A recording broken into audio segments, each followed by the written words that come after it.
Now, when it comes to the credit score, don't waste your time about the number. It doesn't really matter. What matters are the things they are looking at, not the score. Because there's no one global score that everybody looks at in the UK. What matters more to lenders in this country is your income, the stability of your employment, and the stability of your residence in the country. Now, this last bit is a very important part. Hello everyone. My name is Modupe and today we'll be talking about credit scores. One of the things we talked about was the fact that property becomes a very good asset when you apply leverage, when you invest in it with borrowed money, with the bank's money, with other people's money. It becomes very useful because you can put in a little bit of money and get a lot of growth. Now, how do you borrow money in the UK? One thing that helps with you raising a mortgage in the UK is your credit score. I use the word help because it's not a given. Unlike other parts of the world where your credit score could be the end all and be all of you borrowing money. In the UK, it's not really guaranteed like that. It's just a signal. It's just a sign that gives you an idea of how lenders might perceive you, but it's not a given in deciding whether they will borrow you money or not. Before we go ahead, remember, everything we're covering is for education and learning. It's not meant to be taken as financial advice. If you do require financial advice, talk to a licensed professional that can look at your own particular situation. Now, in the UK, there is no one single credit score that everybody has. Each lender does their own analysis. If Halifax is borrowing money, they will do their own analysis. You have companies like Experian, Equifax, and so on, but they basically just give a guide. What matters more to lenders in this country is your income. How much money do you actually earn regularly? The stability of your employment and also the stability of your residence in the country. Because if you are tied to an employer, let's say you're still being sponsored by an employer, they would factor that in. It's not that they won't borrow you money, it's just that they might hedge their bets and increase the interest rate they apply to you. They would also look at your existing commitments. What other loans do you have? They will look at your repayment history. If you have a credit card, have you been managing your credit cards? They would even look at something as simple as how have you been handling your utility bills? Have you had any months where you skipped a bill or you missed payment or delayed payments? And your general behavior. You just want to have an idea of the kind of person you are and your likelihood of paying them back as at when due. So the score helps them, and the score also helps you to have an idea of how they would look at you, right? So the three main agencies that handle credit scores, you have Experian, you have TransUnion, you have Equifax. They give you a sense of what these companies are looking at. Now, here's what I do, and I would suggest we do today. We're going to start to track and build your credit score. So we'll go to Credit Karma and sign up. Open an account with Credit Karma. So I'll open my own account. Now, I'll just show you a few things that it's tracking in my account. So Credit Karma allows you to see how one of the popular credit agencies tracks you or what information they have about you. So personally, I linked it to my TransUnion account. I never really logged into TransUnion, but it automatically retrieves my data from TransUnion. So TransUnion has a record of all the bank accounts I've applied for and opened, all the credit cards I've applied for and that I have, the mortgages that I have, and so on. So Credit Karma pulls that information and shows me a report of what they have. And based off that report, I can either raise a dispute or see which factors determine my credit score. So for one of those factors is the fact that I have had a bank account open for a very long time. So that's usually a good sign because that means I'm maintaining the account well. My Chase account is also open. I've had it for over 3 years. So these are all good signs. Now, it's to look at your credit card and see how much do you owe and how much do you have access to. So I have 2 credit cards here. One of them increased my limit a couple of years back. I don't think I've ever used. The most I've used, maybe I'm buying flight tickets. If I'm buying flight tickets, then I may go high. But in most cases, it's rare for me to use up to 20% of that limit. It's rare. That's also a very good sign because they are giving you the limit, but they hope that you won't need that money because that shows that you can manage your cash flow properly and you don't need a loan to survive. that gives them confidence to borrow you a lot more money. And then the other thing that it looks at is your address. So here it's showing that I've stayed in the same place for 3 years, which they see as a sign of stability. You're not going to run away with their money, things like that. No bankruptcies, no court judgments, no notices. So I think I have a pretty decent account with Credit Karma. So make sure you open that account. It's free.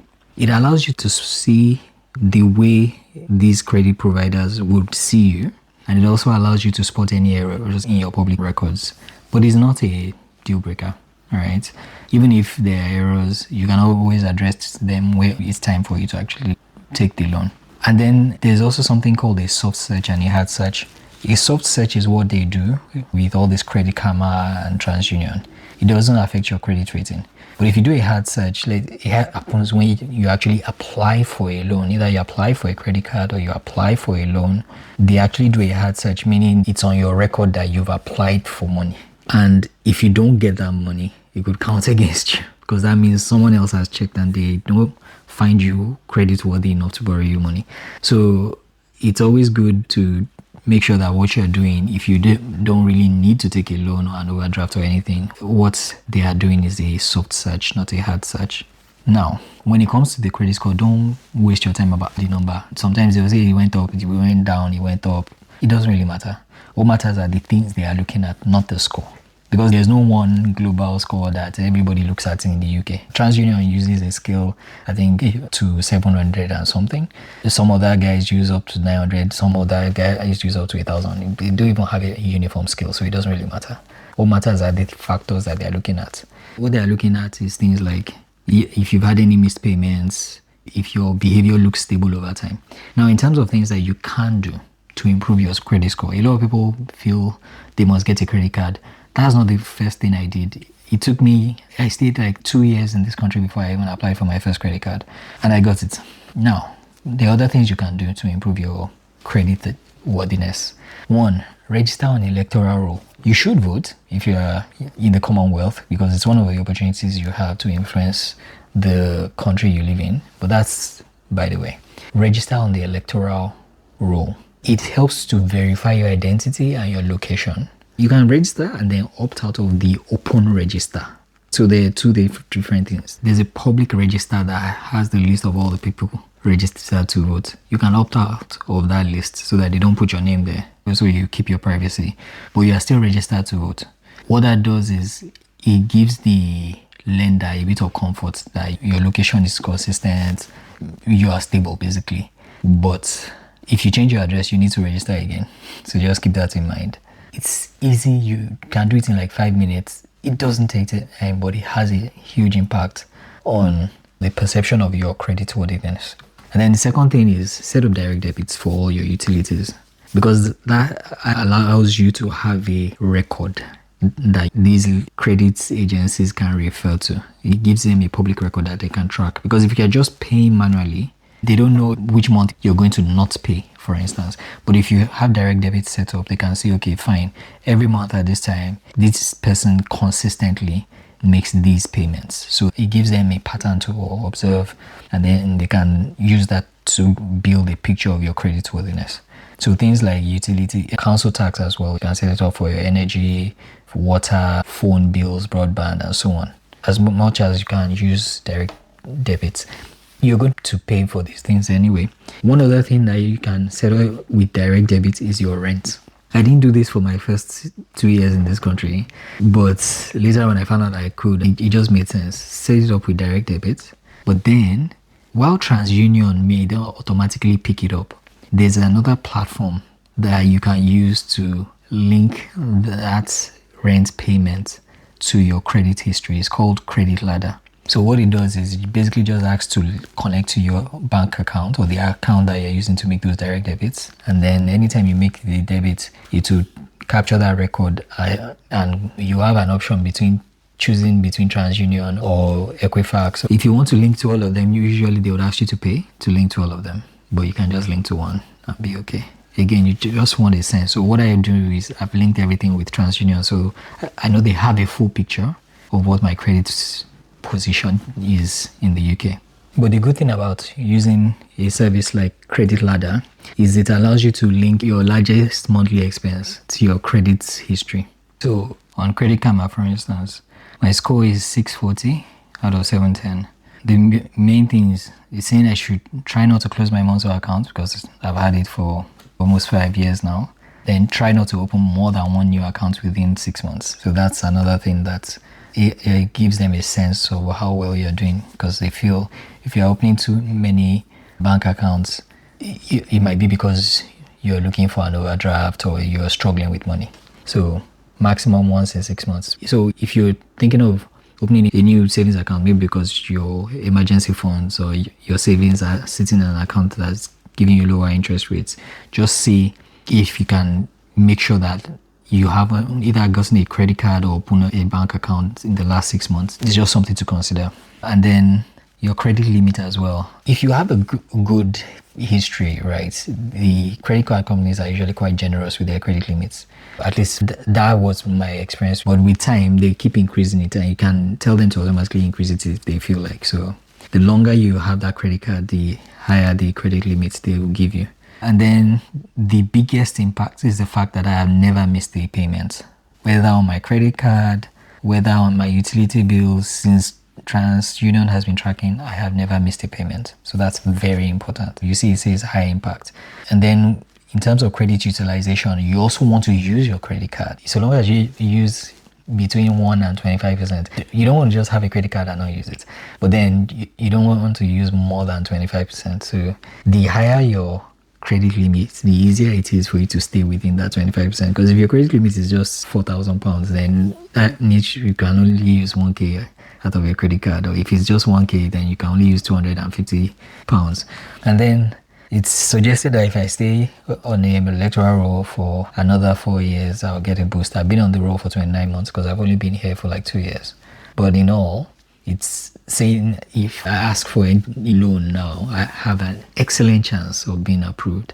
And I've seen that with credit cards and things like that. I don't have any mortgage, which has a low impact. Whether I have a mortgage or not, it doesn't matter. So this credit report summary is just saying how much I had spent as at the last time they checked. So those are some of the factors that actually affect your score. But then again, just keep in mind that a credit card is a tool, is not a requirement. Don't force yourself to get a credit card. A lot of people rush because they feel I must build my credit score and I need to get a credit card to build my credit score. It's not entirely accurate. I lived in the UK for over 2 years before I got one, and my credit profile is fine. And when you get a credit card, make sure you use it carefully. It's easy to overspend with a credit card. And sometimes if you don't understand certain details, for instance, your minimum payment every month, what's the implication? And then the dates that you are expected to make the payments every month, or the time period within which you are expected to pay. So typically the way it works, at least for me, is I think my minimum payment, if I'm not mistaken, is about £25. But what I do is I pay down everything. Because when you don't pay down everything, you borrowed that money at the higher interest. So the way it works is you take your credit card, you are spending money. They're borrowing you that money, but at 0% interest rate. So you're not paying anything.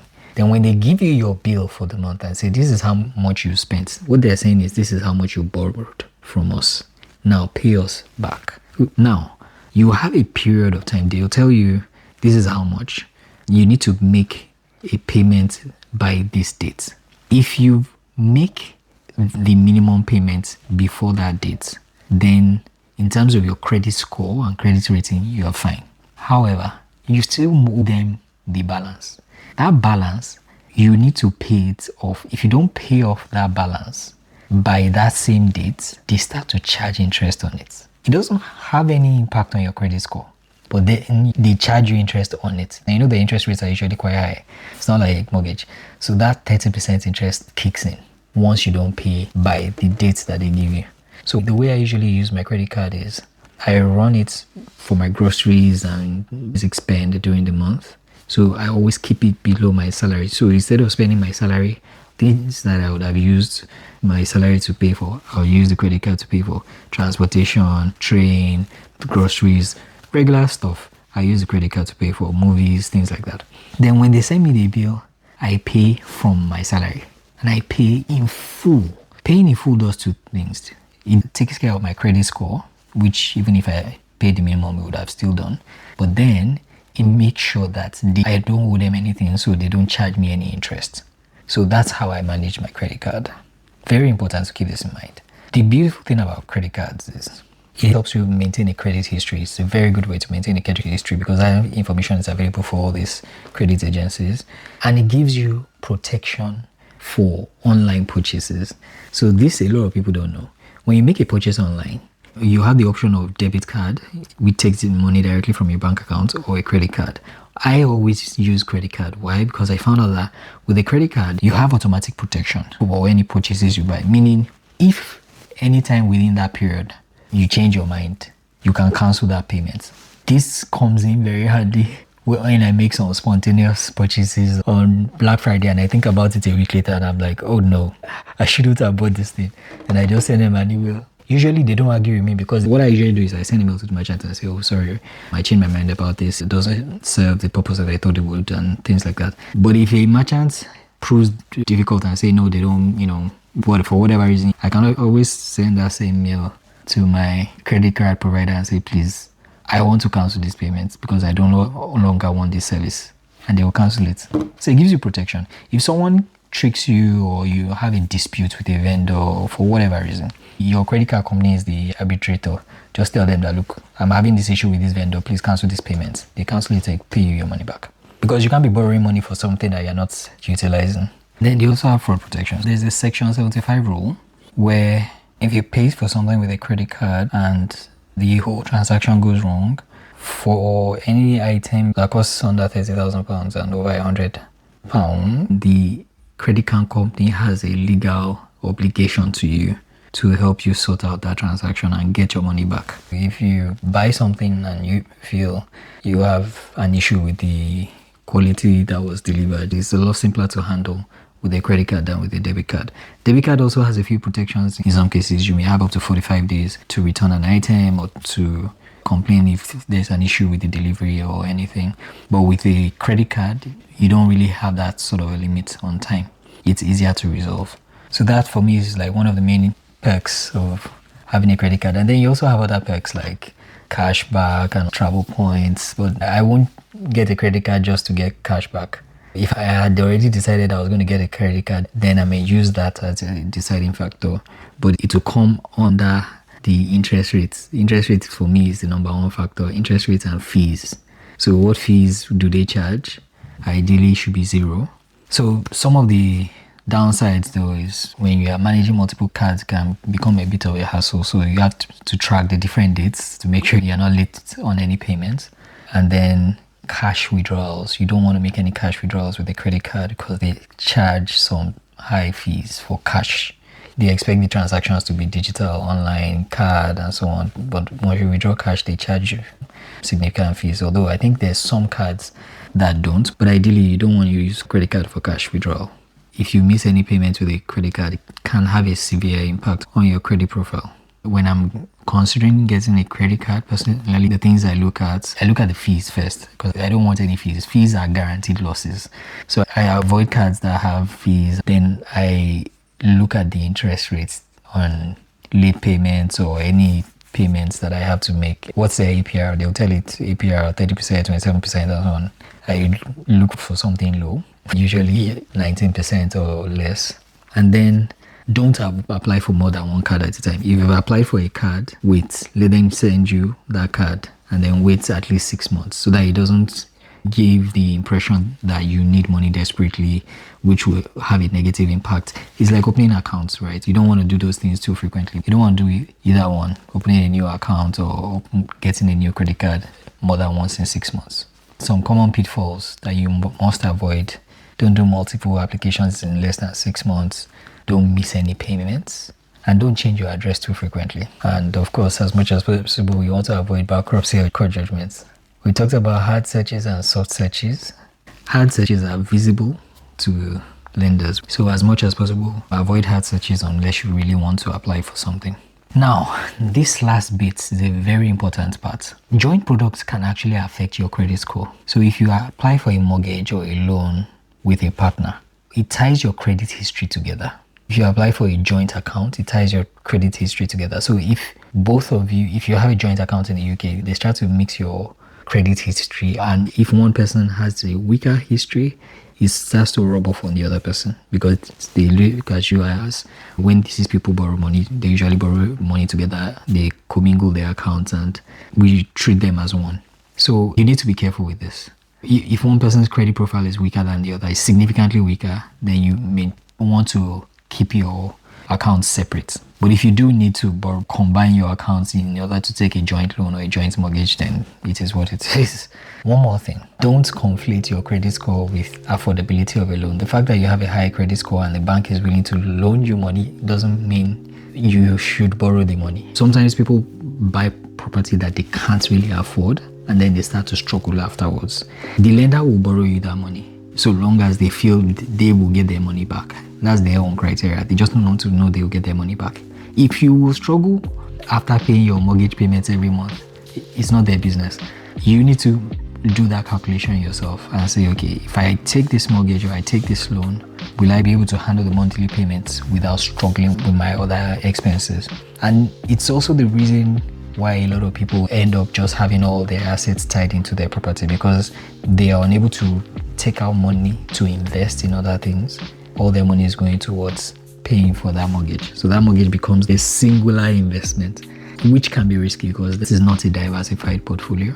It is not diversified across asset type. It is not diversified across units. It's not diversified across location. If there's an economic challenge in the UK, the value of that asset will drop with it. So that's one thing to keep in mind. What I would do when I'm ready to buy property is make sure I can afford those monthly payments and still have money set aside for other investments. So my growth pocket is not all tied up in the property. I still have at least some small money for either shares or emergency funds or savings or something else. So the property can be a huge chunk of it, but I'm still funding other aspects of my growth. Now, to be fair, I know I say lenders just want to make sure you'll be able to pay back. They also know that if you are struggling, you might struggle to pay back. So some lenders would also look at your affordability and say no, if they feel that money will be too much for you to pay back on a monthly basis.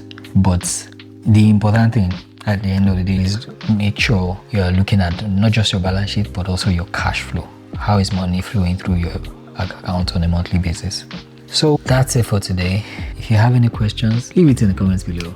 If you checked your credit score, let's know. Let's see who has a credit score in the comments as well.